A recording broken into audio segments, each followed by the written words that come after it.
Assalamualaikum warahmatullahi wabarakatuh. Sahabat-sahabatku dimanapun Anda berada, semoga kebahagiaan, keberkahan, kesuksesan bersama kita dan orang-orang yang kita cintai. Amin amin ya rabbal alamin. Kembali ke persoalan gonjang-ganjing di tubuh pengurus besar Nahdlatul Ulama yang semakin hari semakin menghangat bahkan memanas, dan belum sampai ada kesepakatan atau islah atau titik temu di antara pengurus, yaitu jajaran Suriah maupun Tanfidiyah. Bahkan terus ada aksi saling pecat memecat, dan kemudian terakhir ada pertemuan kiai-kiai sepuh di pesantren Dirboyo. Cukup banyak ya kiai-kiai yang hadir di sana, dan tentu kita harapkan sebagai warga Nahdien yang cinta terhadap Nahdlatul Ulama, meskipun sedikit agak kurang sreg dengan pengurus-pengurusnya di periode ini, kita tetap cinta terhadap Nahdlatul Ulamanya. Ada para muasis yang luar biasa, ada para pendahulu kita, pemimpin-pemimpin kita yang luar biasa, yang hebat dan maslahat untuk bangsa, negara, dan tentunya untuk umat, khususnya warga Nahdien. Meskipun kita sedikit kecewa hari ini dengan pengurus-pengurus saat ini, dan kita berharap tetap ada titik temu, ada solusi yang terbaik untuk mengembalikan marwah Nahdlatul Ulama yang saat ini sedang diuji, sedang dinodai oleh pengurus-pengurus Nahdlatul Ulama. Nah, dalam pertemuan tersebut tentu banyak sekali tokoh-tokoh dan ulama sepuh ya. Namun dalam hal ini salah satunya Kiai Haji Ma'ruf Amin tidak bisa hadir karena kondisi kesehatan. Lalu beliau menggunakan Zoom meeting untuk menyampaikan pendapatnya. Bagaimana pendapat beliau terkait gonjang-ganjing NU dan pertemuan di pesantren Lirboyo yang dilakukan oleh kiai-kiai sepuh. Mari kita simak video berikut ini. Bismillahirrahmanirrahim. Pertama saya mohon maaf tidak bisa hadir langsung karena saya dilarang dokter untuk pergi jauh-jauh. Jadi saya mohon maaf pada para kiai, Kiai Anwar, Kiai Uda, Kiai Agil Siraj, Sahibul Wahad, Kiai Abdul Hakim, kemudian juga Dr. Umar, Prof. Nuh, dan juga yang lain-lain. Setelah saya mendengarkan penjelasan, saya melihat dari proses pemakzulan saja. Saya memang di situ ada syubhat, fihi syubhat. Artinya syubhat itu ihtimalus sihha wa adamus sihha. Antara sah dan tidak sah itu menjadi persoalan. Ya, itu syubhatnya itu. Karena itu timbul terjadi kegaduhan di dalam mengomentari persoalan ini. Ya, karena memang menurut saya memang ada persoalan di proses di penetapan pemakzulan itu, baik dilihat dari aspek organisatoris maupun juga dari aspek etis. Dari organisatoris itu ada pasal yang mengatur pemakzulan tadi itu Rais Am dan Ketua Umum secara khusus di pasal 74 kalau tidak salah itu ya, bahwa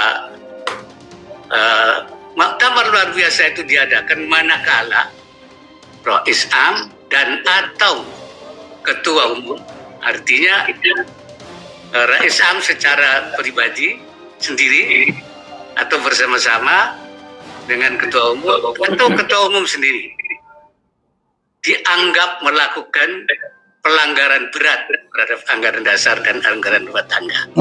Jadi di situ artinya penyelesaian persoalan yang menyangkut Rais Am dan Ketua Umum, forum penyelesaiannya adalah muktamar luar biasa. Oleh karena itu ketika ada aturan-aturan di bawahnya yang bertentangan dengan anggaran dasar yang merupakan keputusan muktamar, mestinya tidak bisa berlaku. Karena bertentangan dengan induknya, ya, dita'arud dengan induknya. Di induknya bahwa penyelesaian Rais Am dan Ketua Umum adalah di muktamar luar biasa. Di sini tadi ada perpu itu dilakukan di pleno bahkan rapat syuriah. Itu saya kira ada ta'arud. Maka mestinya yang di bawah itu kalah. Jadi menurut saya ada persoalan administratif, ada organisatoris yang menimbulkan timbulnya. Oleh karena itu saya kira masalah menurut saya. Nah, ini di satu sisi ya secara organisatoris bermasalah dan bermasalah secara etis. Yang saya maksud secara etis, masalah NU itu sudah dipersempit pada pengurus, bahkan pada pengurus syuriah. Ya, padahal masalah NU itu kalau hal-hal yang bersifat rutin, pelaksanaan program, apa itu, saya kira itu memang pengurus. Tapi kalau sudah masalah yang menimbulkan akibat besar ke dalam maupun keluar, itu tidak bisa diselesaikan oleh sekedar pengurus. NU adalah lebih besar dari pengurus. Karena itu, Hadratus Syekh Hasyim Asy'ari sendiri kalau mengambil hal-hal yang penting dan yang mempunyai dampak luas, itu selalu mendengar para masyayikh.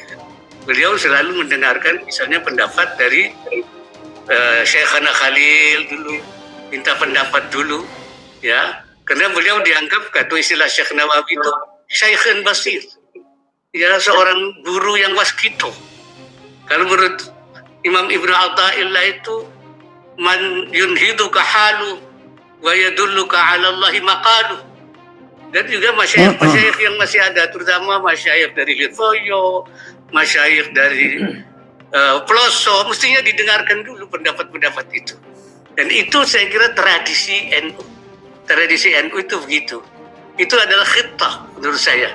Khittah itu menurut saya adalah ma'alaihil muassisun min aqwalihim wa af'alihim wa harakatihim wa afkarihim wa taqriratihim, yaitu. Ya, itu saya kira itu khittah NU itu. Jadi tidak dipersempit. Kemudian dia mengambil langkah-langkah, akhirnya ketika terjadi dampak semua merasakan dampaknya itu. Nah, ini saya mungkin itu secara etis menurut saya bermasalah. Memang saya dimintai pendapat waktu itu. Sebelum ada keputusan itu, saya mengatakan islah saja. Islah tidak bisa. Kalau tidak bisa islah, ya muktamar saja menyelesaikan. Kalau ada pelanggaran berat, ya muktamar. Luar biasa. Kalau ada yang dianggap sesuai dengan anggaran dasar. Tapi pendapat saya itu tidak didengar. Karena mungkin saya bukan Syekhin Basir, atau mungkin pendapat saya itu mimma la tahwa anfusuhum. Ya, jadi mereka memang tidak sesuai dengan apa yang mereka inginkan. Jadi seperti itu. Oleh karena itu ya sekarang terjadi apa yang terjadi itu, yang kita sayangkan, yang kita prihatinkan semuanya itu.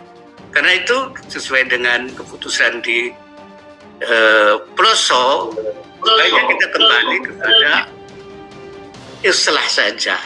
Kalau tidak islah, ya sesudah itu baru muktamar. Nah, muktamar ini bisa, kalau muktamar ba'dal islah, nanti muktamar biasa itu. Artinya nggak ada masalah karena sudah islah. Tapi kalau tidak ada islah, ya muktamarnya luar biasa. Nanti kita selesaikan di situ. Kalau ketua umum melakukan pelanggaran berat, ya kita selesaikan. Ya, nanti memang pelanggaran berat, forumnya di muktamar luar biasa. Tapi kalau Rais Am dianggap juga melakukan pelanggaran berat, ya juga terhadap anggaran dasar. Ya, siapa yang melakukan pelanggaran berat sesuai dengan fungsi muktamar luar biasa, ya kita akan selesaikan di situ. Dan setelah itu tidak lagi masalah. Ya, artinya wa ba'da dzalik wassalam, selesai semuanya. Jangan sampai ini berlarut-larut. Kalau berlarut-larut, ini saya khawatir akan panjang masalah yang tidak selesai. Jadi itu pendapat saya. Saya kira itu saja. Assalamualaikum warahmatullahi wabarakatuh. Dari penyampaian Profesor Kiai Haji Ma'ruf Amin, kita bisa menganalisa bahwa beliau ini cukup kecewa sebenarnya dengan gonjang-ganjing di tubuh NU dan cara penyelesaiannya yang dilakukan oleh Suriah terhadap tanfidiyahnya. Artinya kalau masih ada jalan damai, mengapa tidak dilakukan jalan islah? Atau kalau memang melakukan pelanggaran berat, besar dan berdampak luas terhadap Nahdlatul Ulama, khususnya untuk warga dan negara, maka harus ada MLB. Artinya sesuatu yang masih bisa dilakukan dengan islah, lakukan dengan islah. Jangan ego lah gitu. Masing-masing kubu jangan ego, baik Suriah maupun Tanfidiyah. Tetap harus mendengarkan kiai-kiai sepuh, tidak hanya satu, dua, dilakukan pertimbangan-pertimbangan matang, dilakukan dengan kepala dingin, dilakukan dengan hati yang bening.